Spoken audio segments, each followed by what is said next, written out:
Sripada Srivallbha Chapter 19.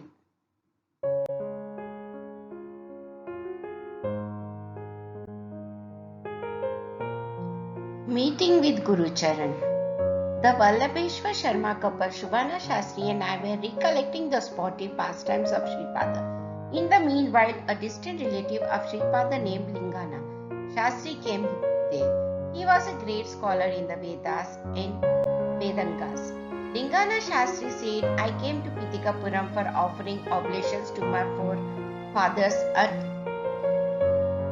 Padyagya Kshetra.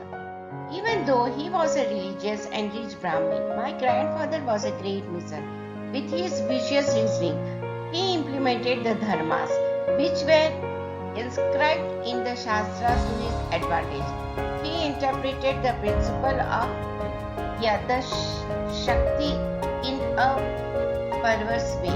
He used to offer the 10 types of traditional gifts that were meant for the satisfaction of the departed ancestors with a very merely money. He used to inwardly feel uncomfortable that during the annual Shraddha ceremonies, money was unnecessarily spent and that the guests were eating like gluttons as if it was a good opportunity. He used to be unhappy that his house was becoming a hollow shell brought up all well with these rituals.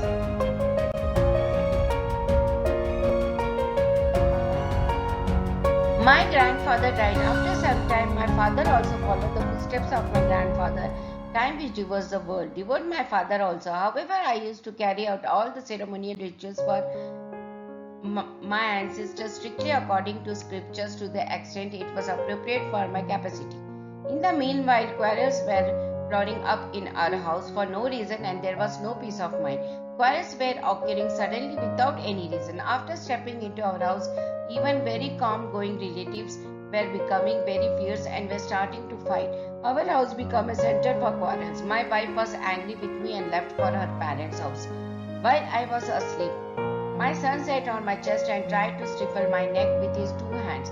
My daughter-in-law was abusing me by saying, many people of your age reach the burial ground. When will your turn come? My daughter was saying to me harshly that she must have committed a lot of sin in some birth to be born as a daughter to a destitute like me in his life. My son-in-law was taunting me with sarcastic remarks like, there are no servants in our house, you are robust like a rock, you can come to our house and do work like sweeping the house, tending the cattle in the cowshed, and when required you can go to the meals offered to Brahmins during religious rites and accept donations of the delicacies. Even by starving ourselves, we can arrange Pluto's food for you. You can cook the food and you can give us if anything remains after your eating.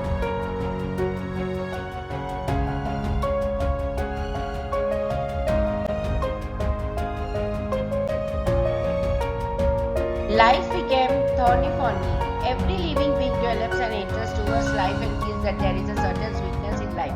But in my case, it was clear that the life was no longer sweet for me.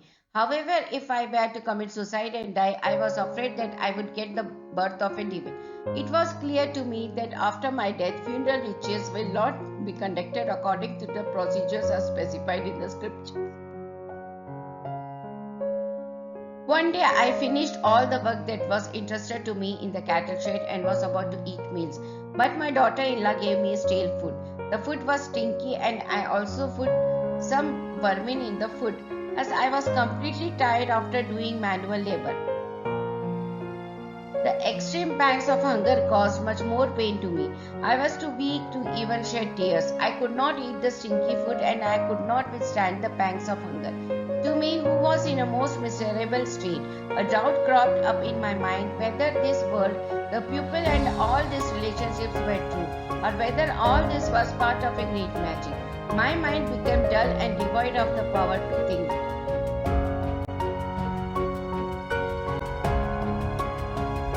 Under such critical circumstances, as Avduta gave me darshan in the cattle shed, compassion was flowing from his eyes like a big stream. The moment I saw the divine compassionate form, I started sobbing immediately like a young boy. I had the awareness that I knew him from thousands of years. I fell on the divine feet of the Avduta and held them to my heart.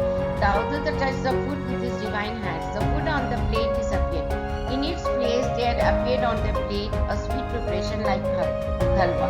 The Avadhuta took a small portion of the halwa and instructed me to eat the rest of it. I ate it with full satisfaction and regained vigor and strength.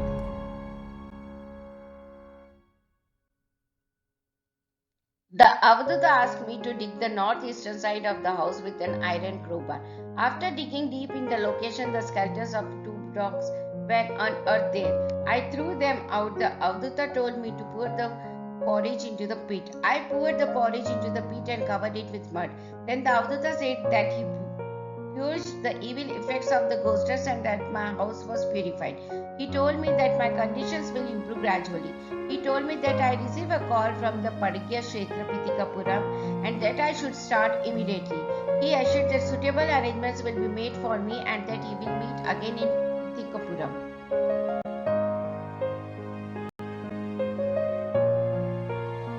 I started for Pitikapuram with the one outfit I was wearing at that time. I started immediately and did not inform anyone in the house. After I traveled for some distance, evening dusk approached fast. At that time, I was traveling through a mango garden. The owner of the garden, Srivallbha, welcomed me. He offered me sweet fruits to eat. My hunger was assuaged. After eating those fruits, he requested me to accept his hospitality for the night in his house, and I agreed the next morning after I finishing ablutions and morning prayers. He donated me cloths and offered some money to me as dakshina. I was surprised to note that the arrangements were properly made as was foretold by the Avadhuta. Then the farmer said, "Sir, yesterday in the afternoon an Avadhuta appeared in my dream and informed that a fierce Brahmin would be going on foot through the garden. The Avadhuta instructed me to give hospitality to that Brahmin traveler and to donate cloths and money the next day and to offer him mangoes to eat. I had the fortune of seeing you. I am lucky to be able to serve you." The farmer was exuberant.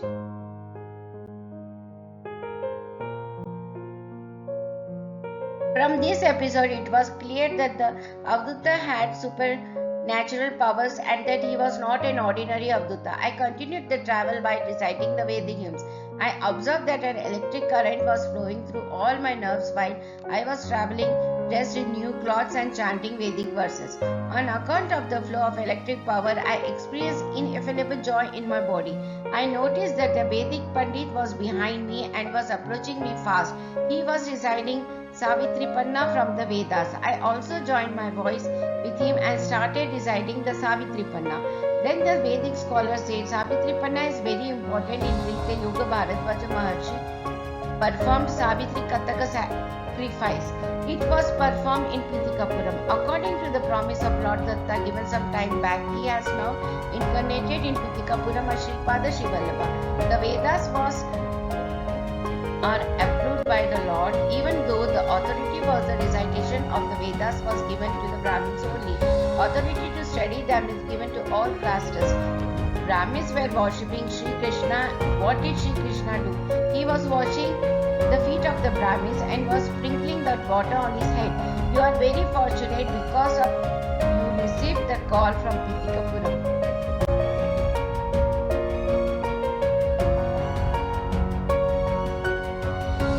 I then asked him who Sripada Srivallbha was and that I wanted to hear about his greatness.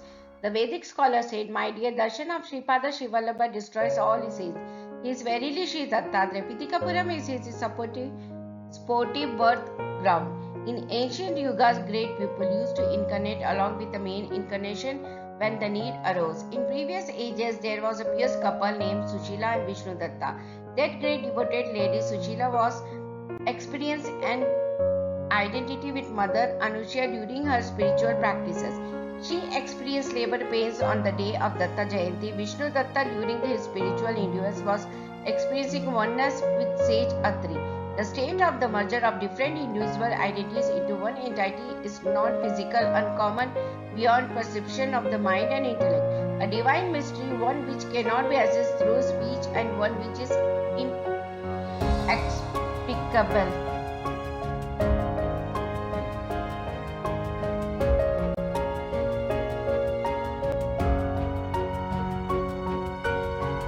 They are now born as Sumati Maharani and Appal Raja Sharma. Sripada was born as their child as a fruit of their intense penance in their previous life.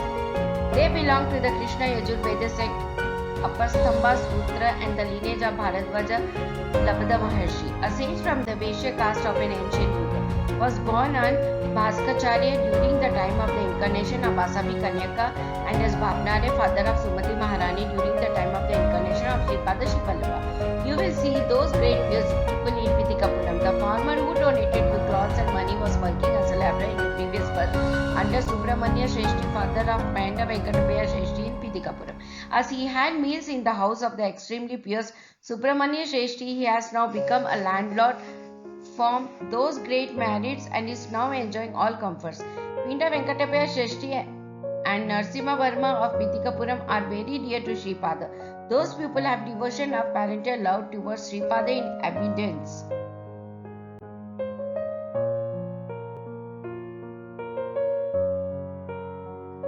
I asked the Vedic scholars and I observed that the bonds of actions are very complicated shackles. It is said that during the yagna in the Pavamana ghatas are broken, the head of the presiding priest will also break and that he will die. In the yagnas that are performed these days, if by accident anyone out of the three Pavamana ghatas is broken, the head of the presiding priest is not getting broken. What is the reason? If the things mentioned in the Vedas and scriptures, whether auspicious and inauspicious, do not happen, then the atheists will deride the Veda Shastras. The great person replied, my dear, in the yagnas conducted in the present times, there are no life-destroying materials like electric current, etc. In the Pavamana Ghatas, the officiating priest who conducts the yagna must be a great spiritual practitioner. He must have the fire of yoga in him. Only that yogic fire will help generate the electricity in the Pavamana Ghatas during the yagnas.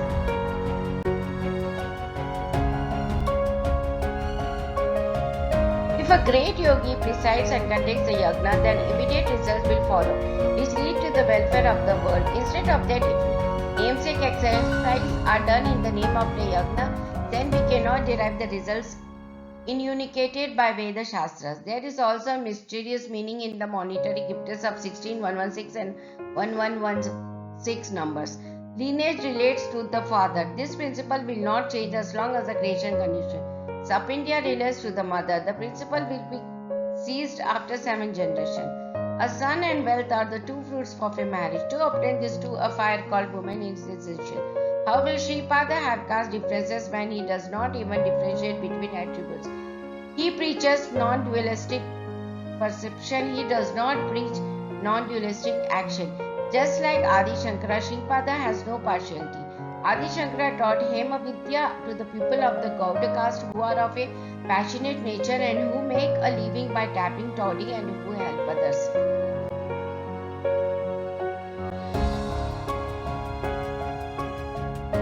Adi Shankara did not teach this Hema Vidya to Brahmins who are sattvic in nature. In the same way, Sripada expresses is graceful to all depending on their eligibility and irrespective of their race, religion, color and age. If Adi Shankara taught Hema Vidya to Brahmins, they would have turned into business, would have gotten entangled in money and other enticements and would have forgotten about their rightful deities, mind, intellect, ahamkara and the 5 elements, including earth. These 8 are called the inner natures.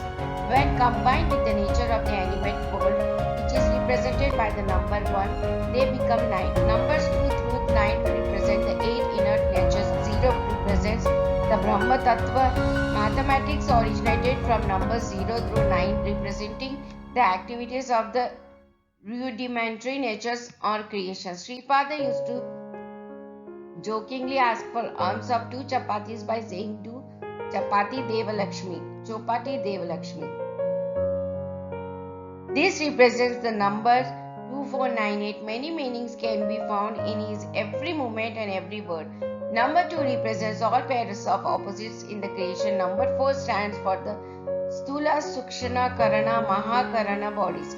Number 9 is the symbol of the changeless Brahma Tattva and the number 8 represents Mahamaya.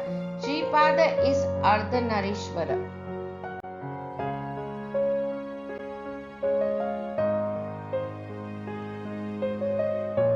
The cosmic form of Sripada. I belong to Penigunda village which used to be called Brihat Silanagar. I am called Ganpati Shastri, I came to Vyasapura Graham for pursuing Vedic studies. I was learning the Vedas by serving a guru. My guru had some fields near his house. He had a large number of livestock. I went to the field for grazing the cattle. One day, a 10-year-old boy of brilliant luster came into our field in the guise of a cowherd. He was wearing a sacred thread over his neck.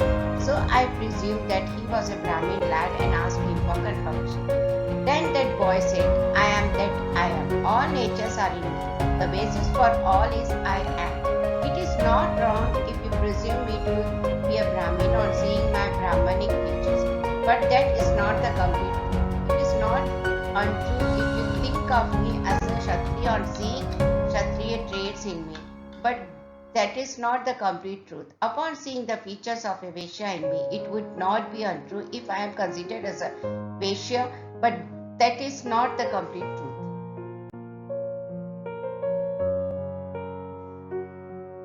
It is not a mistake of think of me as a Shudra on seeing the traits of Shudra in me. But that is not the complete truth. Even if you think I am a Chandala, it will not be a mistake, but it is also not the complete truth. I am beyond all limitations. I am beyond everything which appears as many truths and untruths, and I am the support for all those matters. I am the superior truth. That nature of truth is beyond all boundaries. My dharma is supreme dharma, that is beyond all dharmas, and is also their support. My nature is supreme love. It is at a great distance from all traits of love in all creatures of the creation. Not only that, it is the base for all those things. If you consider me to a male, I will behave like a female. If you feel that I am a female, I will behave like a male.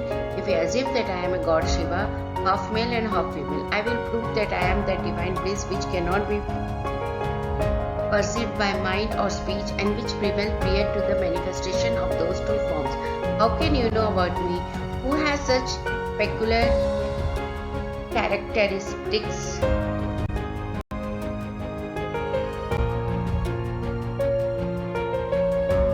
I felt all the above dialogue with the delirious talk of a person who has high fever. I thought that when there is excess of bile, one would indulge in incoherent and mad prattle.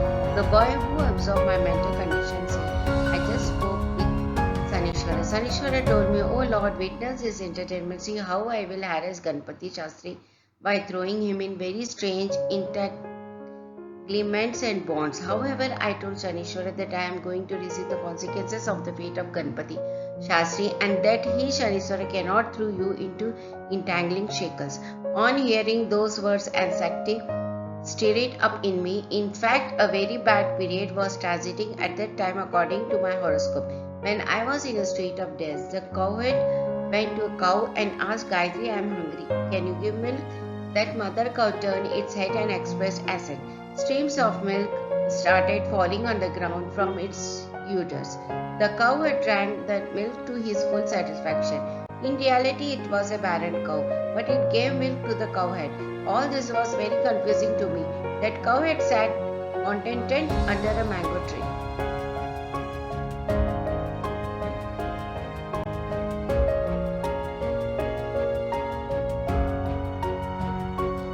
When I saw him again, I noticed a 10-year-old girl wearing the outfit of a village bally with him. They were giving joy to the onlookers. Their merry conversations made them look like a happy couple. In the meanwhile, Sripanda Venkatapaya Shrishti got down from the horse carriage. A brilliant, sparkling lady of 10 years was with him. Learned afterwards that he was none other than Sripada Srivallbha in memory of his father, Sripanda Venkatapaya Shrishti, donated this land to my guru. Vast lands abutting this field were owned by Sri Srishti. Sri Srishti sometimes visited Vyaspura Agraharam from Vidikapuram to supervise his island. Sri Srishti was amazed to see the cowherd and the girl because they very closely resembled Sripada. In addition, they were very listless. Sripada said to Sri Srishti, grandfather, why are you so much astonished? For that, Sri Srishti asked Sripada to look at those two people and remarked that the scene was a feast of joy for the eyes. Then Sripada asked whether the one who sees and the scene that was being seen were one and the same. Sri Srishti replied placidly that he did not know such philosophical matters.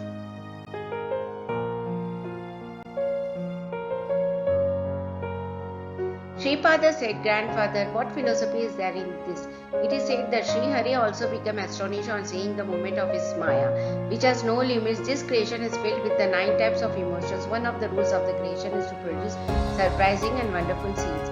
There it is two, here it is one. Is duality true or is non-duality true? Am I one or two or many? Please think and tell. With these words of Sripada, a doubt arose in Sri Shishti whether the cowherd and the peasant girl were also the creation of Sripada. Sripada said while caressing the chin of Sri Shishti, My dear granddad, why do you avoid? As long as your family does not forget me, I and my Shakti will be moving in your fields in an invisible form. Spiritual pursuers will certainly hear and experience the sound of my footsteps in your house.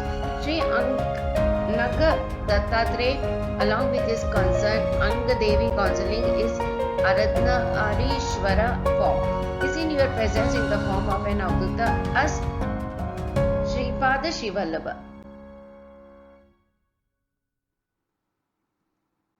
Do not have any doubt when I appeared before Mother Sumati at first before I was born as her son. I told her resolutely that no attempt to marry me should be made, and if such an attempt was made, I would certainly leave the house. Since you are a Rajashri who impressioned me with your bond of pure devotion, I showed you my form of Anga along with Anga Devi. No action will take place without a cause in the presence of Sripada. The process of the creation is very, very strange. I will decide the actions, their consequences, and the time and place of their occurrence. Imparting knowledge to the ignorant through my actions, body, place and miracles is part of my avatar's program. Saying so, Sripada assumed the shape of a shining illumination and went towards the mango tree. While we were all witnessing, the peasant girl and the cowherd took the shape of a brilliant light and merged into Sripada. It is an impossible thing that mangoes grow out of season, but an unripe mango grew on that mango tree while we were watching Sripada pluck it.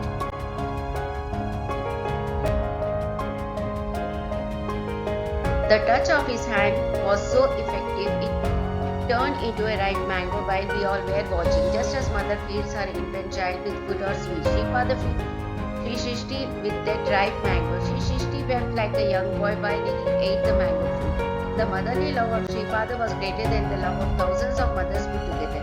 When compassion and love showered from his divine eyes, he looks very much like Mother Anga, who is an embodiment of the three Shaktis. The stone of that mango fruit stood erect in the presence of Sripada, like a servant waiting for the orders of the masters. With the hand gesture of Sripada, it then flew upwards. Even though it was in the form of a stone of the mango fruit, it changed into a lustrous entity.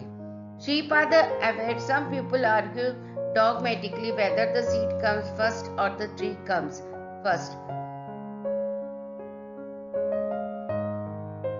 However, there is one who was in existence before both of these. He is God. He can generate the tree from the seed of a vice versa according to his will. Even the 7 rishis cannot imagine his inexorable resolve. Paramatma, when tainted, is called Jiva. Taintless Jiva merges in Paramatma.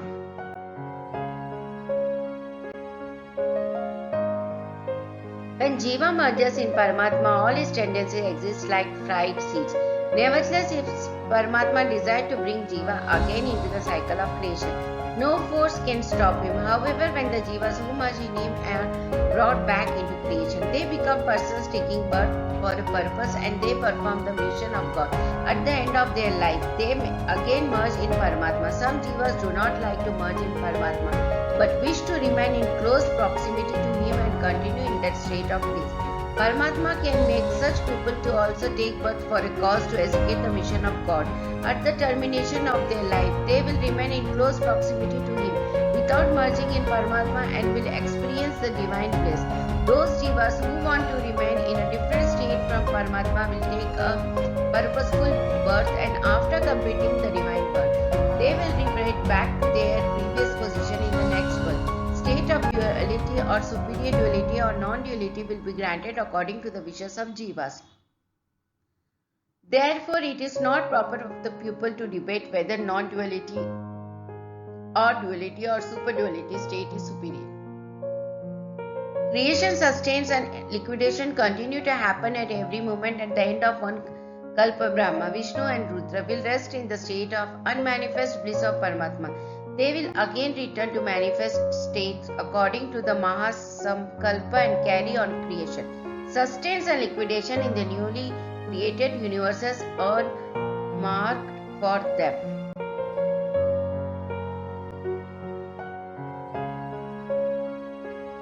In the ensuing Kalpa, Hanuman, who is a scholar of the 9 different grammars, will become Brahma. Jivas are granted their roles in the administration of the universe according to their faculties and qualifications. Therefore, universes in the creation are many millions and the divine forces employed for their administration are also infinite. Demonic forces that act as impediments to the divine forces are also infinite. Mohammedans call the formless one with good qualities as Allah. Christians call the formless one with good qualities Yahweh. They name the indwelling consciousness reflected in the creation as Jesus, the Son of God. They also call the heavenly consciousness that fosters peace, courtesy, love and compassion as the Holy Soul. I am the one who shines with self-effulgence as described in all dharmas, religions and theories. I am the one who is perceived by different philosophies according to their preferences, tastes and the paths they follow. I am independent in all aspects and I am not subject to possibilities or impossibilities. Therefore, I do not have any specified policy.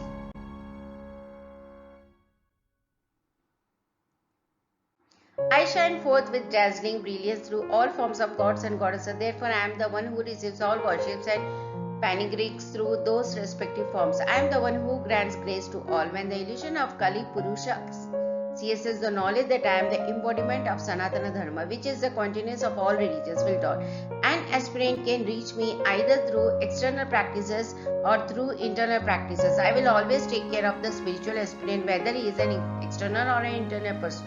I am the one who will call them the love in the Vedas. It was also declared that the truth, knowledge and eternity are Brahmin. I am the one who is the Satya Janana and Ananta Brahman. I am the one who preaches to the atheistic that there is no God. I am the one who extols about the existence of God to a theist. I am the embodiment of all gurus. I am the one who shines with self-effulgence in all status of spiritual pursuits such as Satya Loka, Satya Nama, Goloka and Mahasura. I will constantly take care of the welfare of those who adore me with pure devotion, who cast all their burdens on me and seek total surrender from me. I am Sripada, I am a Srivallbha.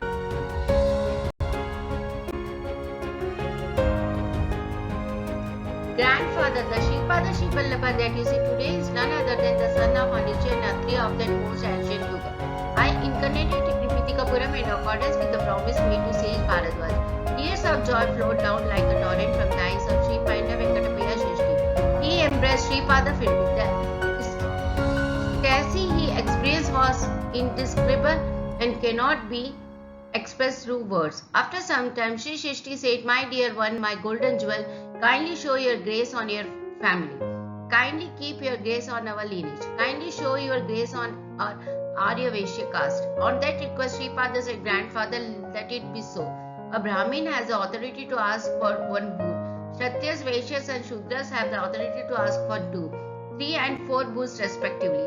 I am granting the 3 boons asked by you. I am making the solemn promise with the 330 million deities as the witness. Sripada Srivallbha Mahasamasthan will be established in my name in the house of my maternal grandfather Sri Bapnare, exactly at the place of my birth.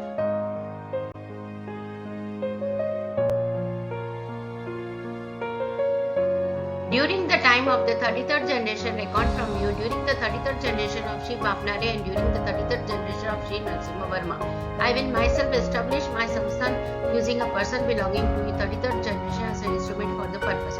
I am instructing sage Markandeya, who is the founding father of your family, to receive some portion of the offerings paid to me in the afternoon of every Thursday in some form or the other. By this, let the persons born in the Markandeya lineage get benefit.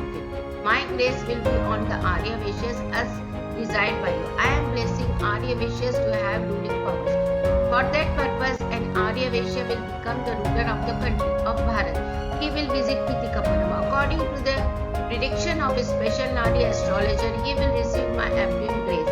After that, many devotees from Nepal will come to Pitikapuram to have my darshan. My order is like an edict on a rock. No creature in the creation can violate my law.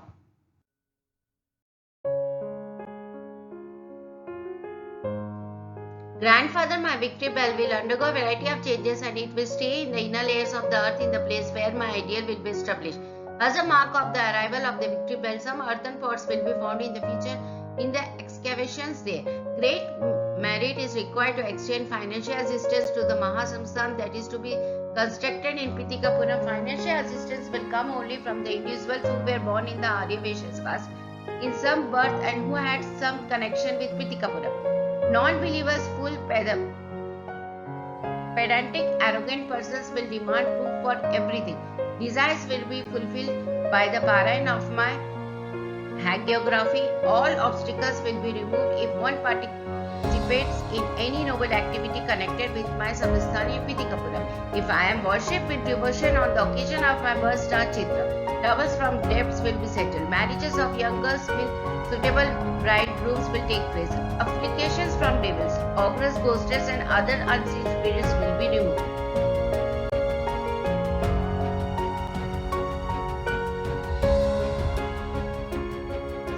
Shravana Sudha Purnima was the second day on which Sri Vasavi Kanyaka tied Rakhi to me. Chitragupta will grant great merit to those who stay in my presence in Pitikapuram on that day.